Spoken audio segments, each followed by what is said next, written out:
আসসালামু আলাইকুম। আজকে চলে আসলাম মাঠে। দেখতে, দেখতে দেখছি যে আগে আমি যখন এসেছি ছোটোবেলায়, তখন জমির আইলগুলো কত মোটা, মোটা ছিল, যাওয়ারও অসুবিধা হতো না। এখন মানুষের এত জমি, এত জায়গা, দেখেন মাঠটা একদম হাল বেয়ে কত সুন্দর হয়ে গেছে। কিন্তু এই যে আলগুলো লোক যাওয়ার জন্য, কি সুন্দর করে খালি কেটেছে, মনে হচ্ছে আইল আর আইল নেই।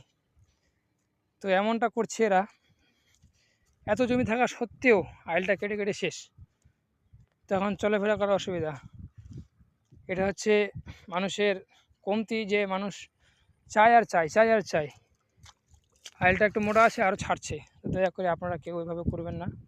মানুষের অসুবিধা হোক, আপনারা এরকম করবেন না, দয়া করে প্লিজ। আর আল্লাহ অনেক জমি দিয়েছে, জায়গা দিয়েছে, নয়তো এগুলো থাকবে না। একটা সময় আসবে এইগুলো আপনার কাছে থাকবে না, তখন